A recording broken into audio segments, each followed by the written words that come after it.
درود بر شما همراهان گرامی. اجازه بدید با یک سوال عجیب برنامه امروز رو شروع کنم.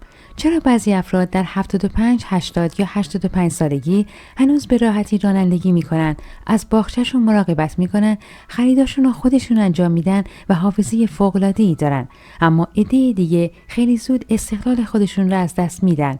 سالها به سالمندان گفته شده که با افزایش سن ضعیف شدن بدن و ذهن کاملا طبیعیه، اما تحقیقات جدید داستان کاملا متفاوتی رو نشون میده. دکتر مریم شمس، محقق و پژوهشگر تغذیه و سبک زندگی سالم هستم و بیش از 15 ساله با افراد 75 تا 85 ساله کار کردم. در تمام این سالها متوجه یک حقیقت مهم شدم: افرادی که سالمتر، قویتر و مستقلتر از بقیه زندگی می‌کنند ویژگی مشترکی دارند. نه داروهای گران قیمت و نه مکمل‌های عجیب، بلکه چند عادت ساده روزانه که بیشتر سالمندان اونها رو به مرور کنار گذاشتن. یکی از بزرگترین پژوهش‌های دانشگاه استنفورد بیش از 4200 سالمند رو به مدت 12 سال بررسی کرد. نتیجه واقعا شگفت‌انگیز بود. افرادی که تنها 4 مورد از این عادت‌ها را حفظ کرده بودند، 61% کمتر دچار افت شدید توانایی جسمی و ذهنی شدند. همون افتی که بسیاری از سالمندان رو خیلی زود وابسته به دیگران میکنه. اما عجیبترین بخش ماجرا اینجاست: مهمترین عادت این فهرست نه رژیم غذایی و نه ورزش.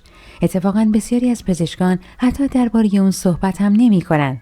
در حالی که تحقیقات دانشگاه‌هایی مانند جان هاپکینز و ادینبورگ نشون میده همین یک عادت میتونه یکی از مهمترین عوامل حفظ استقلال جسمی و سلامت مغز بعد از 75 سالگی باشه. پس تا پایان این ویدیو همراه من بمونید، چون آخرین مورد احتمالاً نگاه شما رو به سالمندی برای همیشه تغییر خواهد داد. اما قبل از شروع یک سوال از شما دارم. سن خودتون رو در قسمت نظرات برام بنویسید و به هم بگید فکر میکنید چند مورد از این عادتها رو هنوز انجام میدید. من تمام نظرات شما رو میخونم و با علاقه اونها رو دنبال میکنم. حالا بیایید از شماره 6 شروع کنیم. شماره 6: نوشیدن آب به روش صحیح، نه فقط نوشیدن آب. بیشتر افراد بعد از 75 سالگی تصور میکنن بدنشون مثل گذشته با آب رفتار میکنه، اما واقعیت کاملا متفاوته. بعد از 70 سالگی کلیه ها حدود 40% از توانایی طبیعی خودشون را از دست میدن و حس تشنگی هم ضعیفتر میشه. به همین دلیل بسیاری از سالمندان حتی زمانی که بدنشون کم آبه اصلا احساس تشنگی نمیکنن. کم آبی فقط باعث خشکی دهان نمیشه، بلکه جریان خون رو کندتر میکنه و اکسیژن و مواد مغذی دیرتر به مغز و عضلات میرسن، درست مثل رودخونه‌ای که آب اون کم شده. تحقیقی که در مجله تغذیه روی بیش از 3500 سالمند انجام شد نشون داد افرادی که روزانه 1.8 لیتر آب می نوشند تا 38% کمتر دچار عفونت‌های ادراری شدند.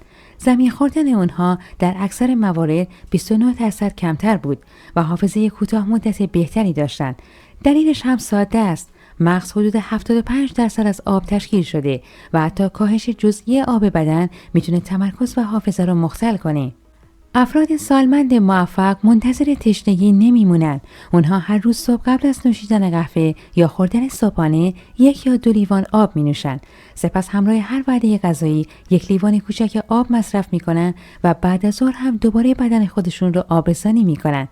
یک نکته مهم دیگه هم وجود داره: اگه صبح همراه آب مقدار بسیار کمی نمک دریایی طبیعی یا یک الکترولیت مناسب مصرف بشه، جذب آب در سلول‌ها بهتر انجام میشه، زیرا بعد از 75 سالگی بدن سدیم رو سخت‌تر حفظ میکنه. یکی از بیمارانم خانم سعیدی 81 ساله همیشه از گیجی، خستگی بعد از ظهر و احساس مه‌آلود بودن ذهن شکایت داشت. تنها تغییری که ایجاد کردم همین برنامه منظم نوشیدن آب بود. فقط 6 هفته بعد خودش میگفت احساس میکنم دوباره ذهنم شفاف شده، تعادلش بهتر شد، خستگیش کمتر شد و فقط با اصلاح همین یک عادت کیفیت زندگیش تغییر کرد. شماره 5: مصرف کافی و صحیح پروتئین در طول روز. یکی از بزرگترین باورهای اشتباه سالمندان اینه که با افزایش سن به پروتئین کمتری نیاز دارن، در حالی که حقیقت دقیقاً برعکسه. بعد از 60 و 70 سالگی به دلیل پدیده‌ای به نام مقاومت آنابولیک، عضلات دیگه مثل گذشته به پروتئین پاسخ نمیدن و بدن برای حفظ توده عضلانی به 50 تا 75% پروتئین بیشتری نسبت به یک فرد جوان نیاز داره. اما متاسفانه بیشتر سالمندان به دلیل کاهش اشتها یا مصرف بیشتر غذاهای نشاسته‌ای تقریباً فقط نیمی از مقدار پروتئین مورد نیاز خودشون رو دریافت می‌کنن. مطالعه‌ای که در مجله تغذیه روی بیش از 2700 فرد که بین 70 تا 85 سال داشتن انجام شد، نشون داد سالمندانی که پروتئین کافی رو در طول روز بین وعده‌های غذایی به طور متعادل مصرف می‌کنند، عضلات قوی‌تر، توان بدنی بهتر و استقلال بیشتری را حفظ می‌کنند. به بیان ساده، اگه می‌خواید بعد از 70 سالگی همچنان قدرت راه رفتن، بلند شدن از صندلی و انجام کارهای روزمره را حفظ کنید، دریافت پروتئین کافی دیگه فقط یک انتخاب ساده نیست، بلکه یک ضرورته. شماره 4، فعالیت‌های بدنی و تامینات مقاومتی برای حفظ بیشتر عضلات.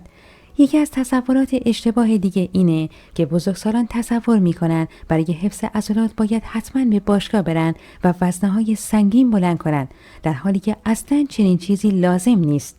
هر حرکتی که عضلات شما رو وادار کنه در برابر یک مقاومت کار کنن موثره، مانند کش ورزشی، دمبل سبک، شنای روی دیوار یا حتی حمل آگاهانه کیسه های خرید.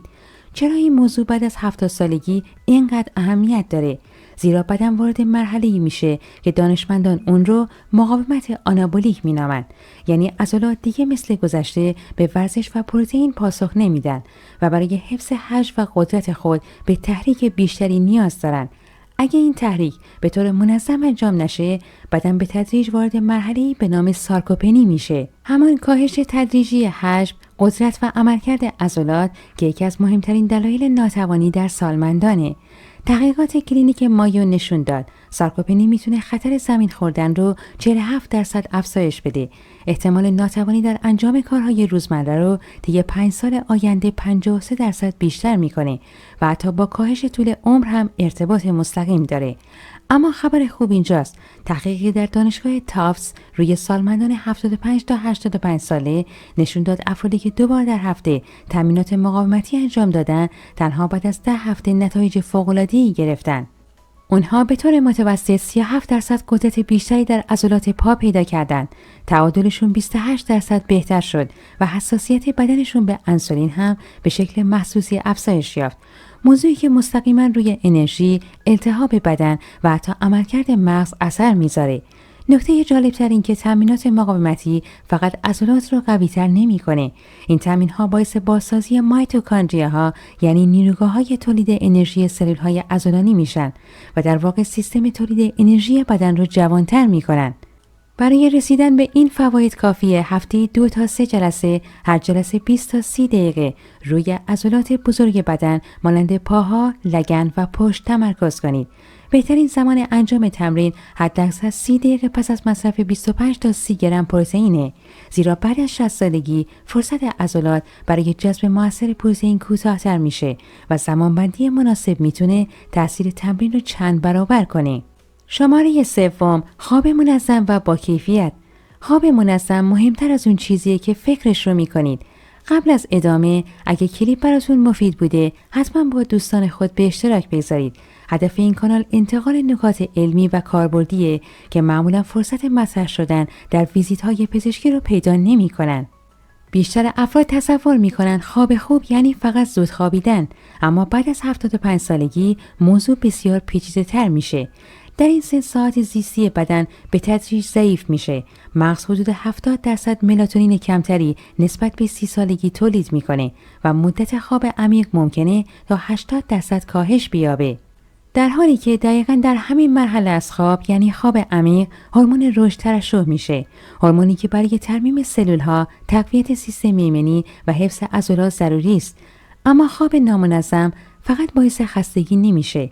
مطالعه‌ای از دانشگاه کالیفرنیا نشون داد سالمندانی که خواب بی‌نظمی دارن تا 68% تجمع بیشتری از پلاک‌های آمیلویدی در مغز دارن، همون پلاک‌هایی که با بیماری آلزایمر ارتباط مستقیم داره. افرادی که سالمتر پیر میشن الزاماً بیشتر نمیخوابن، بلکه منظم میخوابن. اونها هر شب تقریباً در 1 ساعت مشخصی به رخت خواب میرن و هر روز در ساعت ثابتی بیدار میشن، حتی آخر هفته ها. دمای اتاق خواب رو حدود 18 تا 20 درجه سانتیگراد نگه می‌دارن و حداقل 1 ساعت قبل از خواب استفاده از تلفن همراه و صفحه نمایش رو کنار می‌ذارن. طبق تحقیقات دانشگاه هاروارد، استفاده از صفحه نمایش قبل از خواب میتونه در افراد بالای 60 سال زمان به خواب رفتن رو به طور متوسط 47 دقیقه به تأخیر بندازه. یک توصیه ساده هم که بسیار موثره براتون دارم.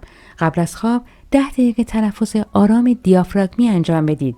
مطالعات نشون دادن که این تمرین ساده میتونه سطح کورتیزول شبانه رو 22% کاهش بده و رسیدن به خواب عمیق رو برای سالمندان بسیار آسان‌تر کنه. مورد شماره دوم، حفظ ارتباطات اجتماعی و دوری از انزوا، دارویی که بسیاری اون رو نادیده میگیرن. بیشتر مردم تصور میکنن تنهایی فقط روی روحیه تأثیر میذاره، اما تحقیقات نشون میدن اثر اون بسیار عمیق‌تره. مطالعه‌ای از دانشگاه بریغام یانگ که اطلاعات بیش از 300,000 نفر را بررسی کرد نشون داد انزوای اجتماعی میتونه خطری معادل کشیدن روزانه 15 نخ سیگار رو برای طول عمر ایجاد کنه. همچنین مؤسسه ملی سالمندی اعلام کرده که در افراد بالای 70 سال تنهایی میتونه سرعت افت توانایی ذهنی رو تا 64% افزایش بده، خطر ابتلا به زوال عقل رو تا 41% بیشتر کنه و میزان التهاب‌های خطرناک بدن مانند IL-6 و CRP رو افزایش بده، موادی که به قلب، مغز و سیستم ایمنی آسیب میزنن. اما واقعاً علت چیست؟ وقتی با دیگران گفتگوی واقعی دارید، میخندید، خاطره تعریف میکنید یا احساسات خود رو به اشتراک میذارید، بدن هورمونی به نام اکسیتوسین رو ترشح میکنه.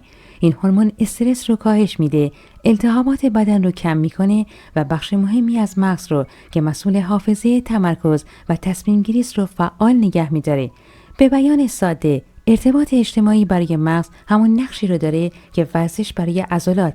به همین دلیل سالمندانی که ارتباط منظم با خانواده، دوستان یا همسایه‌های خودشون دارن، معمولاً حافظه بهتر، روحیه شادتر و استقلال بیشتری رو حفظ میکنن.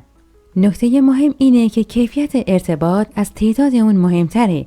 برای همین توصیه میشه هر روز 15 تا 30 دقیقه ارتباط اجتماعی واقعی داشته باشید. با یکی از عزیزانتون تماس بگیرید، با همسایه‌ها گفتگو کنید یا در فعالیت‌های داوطلبانه حضور داشته باشید.